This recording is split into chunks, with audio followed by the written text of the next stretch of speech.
was the young Mike Tyson, was that as good as it got in terms of what he was bringing on that first day, or what were your first memories of him? I was 12 years old. He was 190 pounds, all solid muscle. So that was kind of different, right? First thing I wanted to do was see a birth certificate to really believe he was 12, you know? Are we sure, Cuss? And he was in prison already. He was in a juvenile detention center. He got brought down by Bobby Stewart. Um, he wanted us to take a look at this kid. He knew I was running a gym with Cuss. So he called Cuss, said, "Could Teddy take a look at this kid, you know, you and Teddy?" So he brought him down with the prison van because that's how he got him there. He was in Tryon Juvenile Detention Center, you know, outside of about 30 miles outside of Albany, New York. And he brought him down, and like I said, 190 pounds, 12 years old, pretty extraordinary physically. And then he got in the ring to box with him because we wanted to take a look at, you know, he didn't know much. Bobby was giving him some lessons, but he didn't have any background. And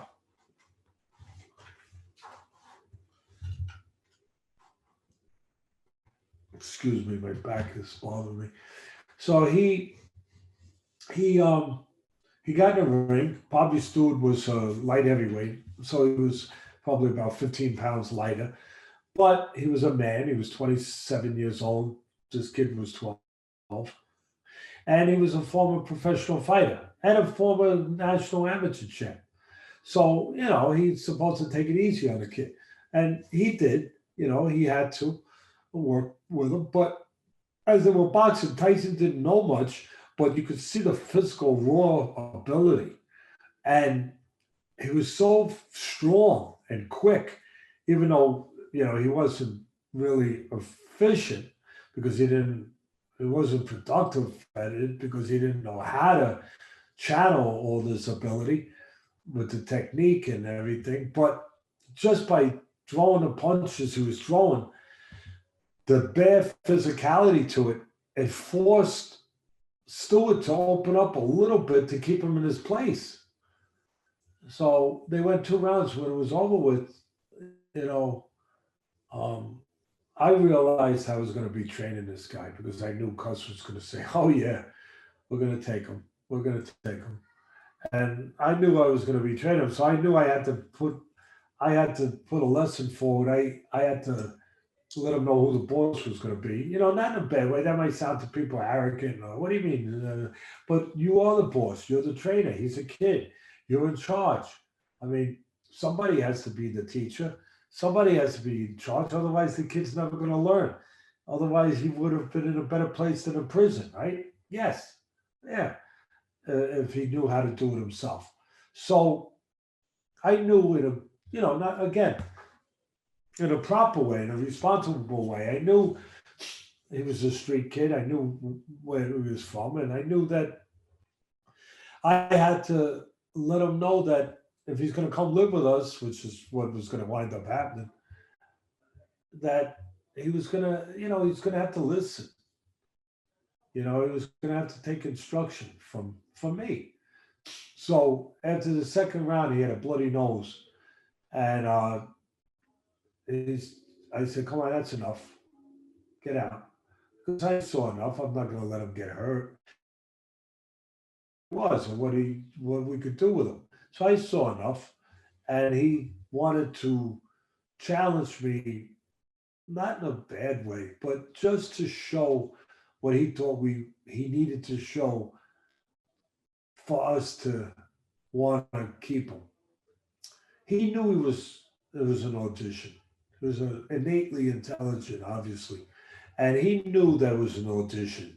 So he knew what he had to do. He had to look like a fighter and act like a fighter. So right away he said, "No, no, no, I'm going another round."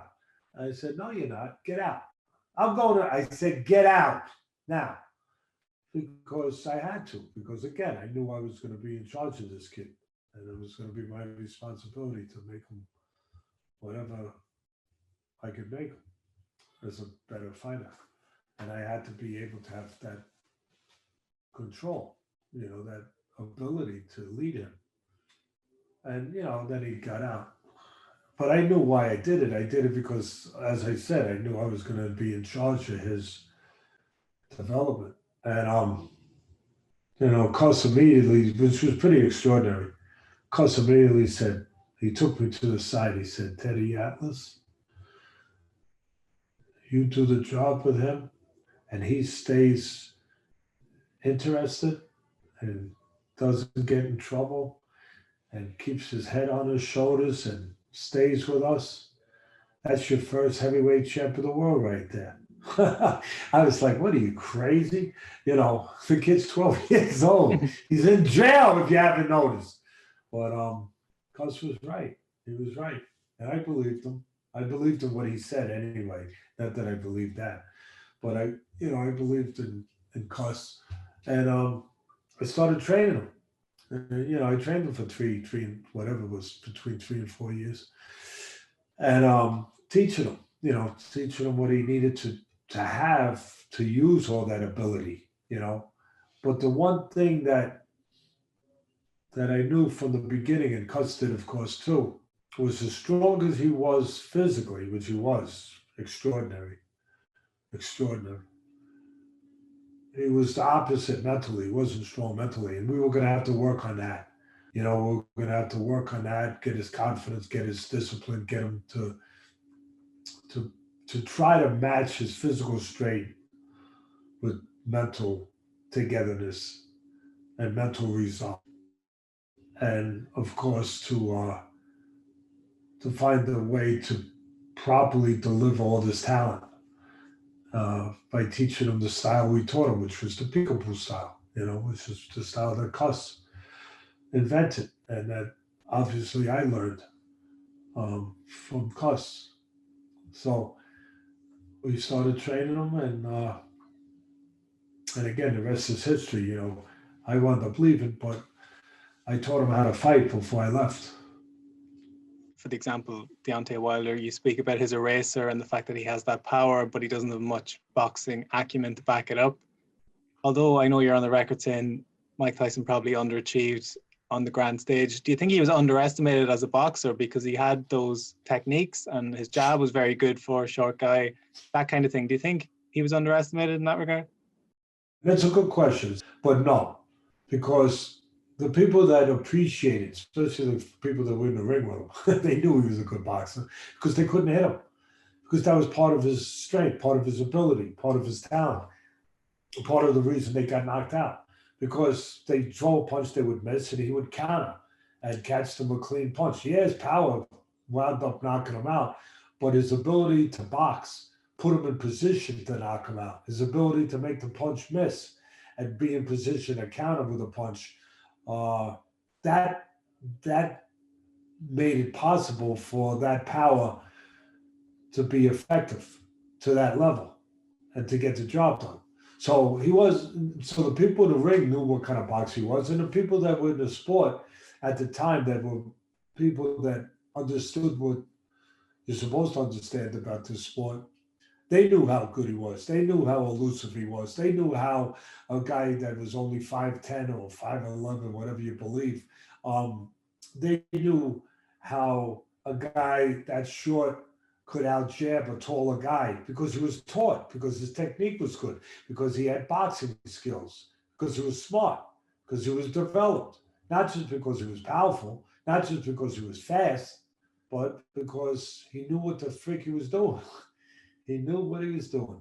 And so, yeah, for me, no, his boxing skills were not underestimated at all because, again, he was demolishing these fighters because, yeah, the job ultimately ended with his power um, showing itself, but the job really got done because he had the boxing skills to bring the power to the forefront, to make the power really mean something. And you touched on your departure from the gym there, and it's something, again, you go into lots of detail in your book and people can check that out. Is that a source of regret now, the fact that it soured your relationship, more the fact that it soured your relationship with Cuss more so than falling out with Tyson Project? How do you look back on that period now? If it didn't happen, I'd have probably an extra $50 million in my bank account. So, so I guess most people would think that I should look at it as some regret, right? Um, because 10% of about $500 million that Tyson made, or somewhere in that is 50 million. But no, because it was what it was. I mean, um, I listen. Do I have regret? I regret that Cuz disappointed me. Now that's going to sound hard and difficult and maybe heartless. I love Cuz. That doesn't mean that I can't tell you how I feel. And I felt disappointed that Cuz was supposed to be my partner. He was my mentor. I stayed up there and brought a gym to life that wasn't alive, quite frankly. Tyson never would have wound up there if I didn't have a gym full of fighters at the time. They wouldn't have called Cus and said, "Come, we come," because they would have known Cus was basically semi-retired. But there was a viable gym there. So there was a reason to call and a place for Tyson to develop. Um, so do I have regrets that it ended that way. I have regrets that the circumstances brought it to that Tyson's behavior and Cus's choice. I have regrets in that. But in the end, I don't have regrets overall because it led to what it was supposed to lead to. To me, leaving and having my life and having my career and having my children and having my wife. And so it led to the right things. It led to the right things for Tyson to a certain extent, that he became champion and, was a great fighter during that period. Obviously, there's a lot of negative stuff that befall Tyson that he brought on himself, that also was part of his history and part of his life, but it also led to a successful part of his life. And so it led to what it was supposed to lead to for everybody involved. It led to Cus having his champion, although he didn't get to be alive, unfortunately, to see it, but it led to him being in the record books and having what he wanted. He wanted another champion. He wanted the youngest champion in the world, heavyweight champion in the world, to beat the record of the former youngest heavyweight champion of the world, his former fighter, Floyd Patterson. So he got that. But there were regrets in the way that it obviously unwound and the way that it went. But like I said, the most honest answer is the one I'm giving you, that I joke and say, yeah, I regret I don't have 50 million in my bank account, but no, I don't. I mean, of course I wouldn't mind it, but I don't regret, because then I wouldn't have had the other things I had. I might not have had my children and my family. So I don't regret it, really, because I have my life. I have my respect. I have a good reputation. I have a great family. I have grandchildren. I have what I was supposed to have, what I worked to have, what was possible for me to have, what God made available for me to have if I worked hard enough to have it, and that my father made it possible, and that Cus made possible by teaching me. I have that, and at the end of the day, Tyson has what he has, where he's hopefully in a good place now, and I hope he is, sincerely. So it was what it was supposed to be. Of course, there's regrets of the way it went. But again, it went the way that it ultimately, at the end of the day, it was meant to go. Because I wouldn't have stayed there and put up with the things Rooney put up with, and I wouldn't have had success that way.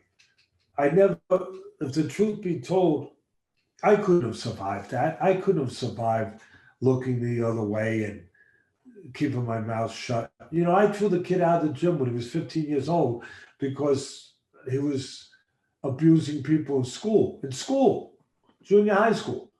And I thought it was the right thing to do to nip it in the bud, to discipline him. I was his trainer. That was part of my responsibility. So I threw him out of the gym.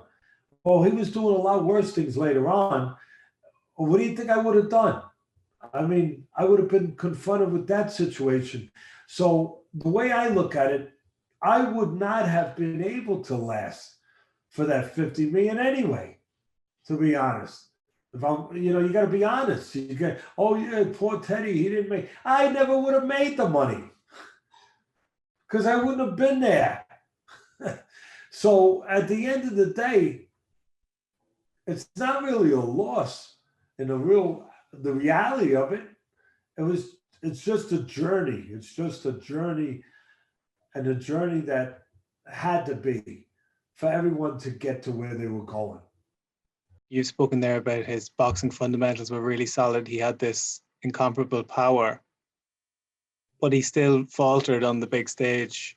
And had you been with him, were the things that let him down fixable, or were the inherent character flaws that just would have came to the fore regardless? Like in terms of the Holyfield fights, where you could argue, and it might be arguable, that Tyson was a more talented fighter, but it didn't showcase itself on the night.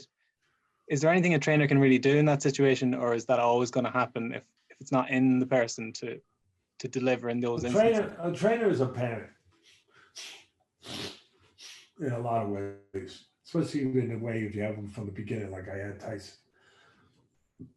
where you're in charge of so many things, formative things, early on before they develop in other people's hands.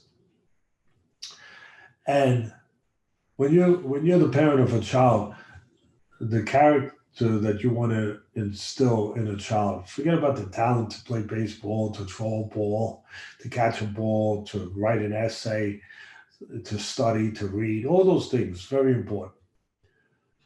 But the first thing that they have to be, that the foundation of anything that has to be put forth is the character. The character at the end of the day that you're going to live by, that you're going to be able to rely on. That's going to be your friend. That's going to be there for you. Or it's going to be your enemy. The character to be able to not make excuses, to confront things, to face things, to be honest with yourself, to to find ways to overcome something, to allow yourself to learn, to hear criticism, constructive criticism, the ability to care for other people, the ability to appreciate what other people do for you. Those are things we teach our children. We try to as responsible parents. And those are things that are going to be the foundation for the other things later to stand on. They are. Tyson didn't have all those things. And some of those things that I mentioned were already formed or not formed, quite frankly. By the time Tyson was 12 years old, almost 13 years old, when he came into our guardianship, into our care, to our responsibility. Not blaming anybody, but it was just part of the environment he grew up in, part of the circumstances, and a lot of those things that we talk about, and I just talked about, was already formed. It was already too late to unform them or to reform them. It was, the ship had sailed. People say, oh, he's only 12 years old. But those things, I mean, if you talk to some psychologists and professors and doctors that are obviously supposed to be experts and are experts in those fields, they'll tell you that they'll go as far as telling you that the character of a person is set when they're 3 months old. Some of them will tell you, So I don't know whether or not you want to adhere to that belief and to, that kind of measuring stick of where you start and, what the beginning is of such formation of such things. But either way, it makes the point that it's young. It's young, and it's a lot younger than 12. So those things were formed in Tyson, and some of them they were they were there to show up and to hinder him and to haunt him later on. To uh, he was in a kid that was picked on. He was in a tough area in Brownsville. He was picked on. He talks about it when he was young to a certain extent, where he used to hide between abandoned buildings, but he used to hide in the walls so the bullies and the tough guys in the neighborhood couldn't pick on him. And when you hide in between the walls, sometimes that stays with you, that forms you, that marks you, and it haunts you. That, and it doesn't, to a certain extent, it don't go away. He got strong. He was physically able to overpower people. But that doesn't mean that he formed in the other areas I'm talking about, emotionally, mentally, that formed nearly as strong as the physical part. And it didn't. And those failings, those weaknesses, those shortcomings, those empty holes or walls, if you will, they were always there. They were always there to be brought out in the front when he couldn't overwhelm somebody with his physical ability, when he couldn't run somebody over with his physical ability and knock somebody out and just destroy somebody physically. And it came to the character part. It came to the part that we just talked about, believing in yourself, having that inner strength like Holyfield had. When it came to that, well, that was empty. There was nothing there, and sometimes a fight comes to that.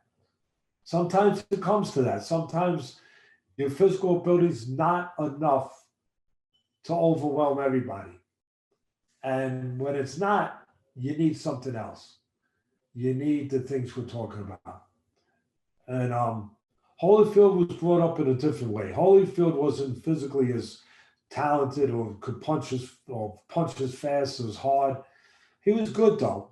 But what he was he was developed by a mother early on where he had to be responsible for his actions. And if you're going to do something, you're going to pay for it. And you're gonna have to be ready for that. You're going to be accountable for what you do. You're going to have to stand behind what you do. You're going to have to deal with what comes with it. Tyson never had to do that. Tyson, was breaking rules. He didn't have to, when he got in trouble, he got put in jail. But he found out that he didn't have anybody developing him in that kind of way when he was young, in forming those kind of tools, those kind of ideas, that kind of thinking that you got to be responsible, you got to do the right thing, you got to, and if you do the wrong thing, this is going to happen. He just did what he wanted, and he got in trouble, and he went away, and but early on, he didn't have to, he was hiding from things, and then all of a sudden he became strong, physical, and then he became a prodigy almost, and he became like a top athlete, like a pitcher, like a football player at a young age, where they realize people around them start doing what they want, giving them things. Why? Not because they like him as a person necessarily, but because they're valuable. They could be valuable. So they start doing things and showing them that they can get away with things, that because of their talent, they got special privileges. And Tyson learned that people gave him things. People, he could get away with things, and he did. He got away with things, and he, his talent allowed him to, and he didn't have to face any repercussions. And then when he got in the ring and he was developing, if whatever was a problem, he would hit it and it would go away. he didn't have to really develop to the point of, well, if something doesn't go away, what do I do then? Where do I go then? And that was something that was left as a hole that never got fully filled. And I remember when he was young and he'd be in the ring and we'd have to pay guys to spar with him. And more experienced guys, he was only 15, we still had to pay guys and to spar with him. And if he wasn't able to control him, he started putting his hands behind him, like tying up on the inside. And I would jump in the ring in the middle of sparring and slap his hands back because I knew he was being weak. He was looking for a way out. He couldn't knock the guy out. The guy was too smart, whatever. So he couldn't knock the guy out. So instead of finding a way to fight and do other things, he started putting his hands behind the guy. And as me and Cuss would say, instead of making solid agreements, like you put your hand behind the guy ties you up, you kind of make like a solid contract, a solid agreement. You don't hit me, I won't hit you. That's a weakness. And I, with my understanding as a trainer, I recognized it and I, started trying to make sure that I kept it from happening and brought it to the surface and made him face it. But it was always a weakness where things didn't go right. You know, he would have a problem when he couldn't physically control somebody, physically damage somebody, physically dominate somebody. And it happened with Buster Douglas. He almost knocked him out, but when he couldn't knock him out, uh, you know, he he had a problem with Holyfield, as you touched on. When he couldn't knock him out, he had a problem. He and the thing with him was, as great a talent as he was, and he was great. You are what you believe you are. He believed he was a ferocious, dangerous, destructive guy. But he didn't believe that he was a samurai, Viking warrior. He didn't really believe that because that's where the hiding between the walls would come and haunt him. Sometimes that would creep into his consciousness, I believe. Because when it came time to be a Viking, a samurai, a titan, a warrior, all the guys that he used to look at on film and talk about. But when it came time to be that, to feel that, he didn't feel that. He felt like the weak guy that was hiding, the guy that maybe did some things that were wrong, quite frankly, right? To girls or women that did some weak things. He started to feel that instead of feeling like the Viking, the Titan, the samurai, the warrior. And what you feel is what you become. So you're in a tough fight now, you can't knock a guy out, and you start to feel that you're not that guy, that Viking, you're not that samurai. You got a problem. You got a problem. And when Tyson would get to the point where it was a fight with Buster Douglas, with Holyfield, with those guys, he had a problem.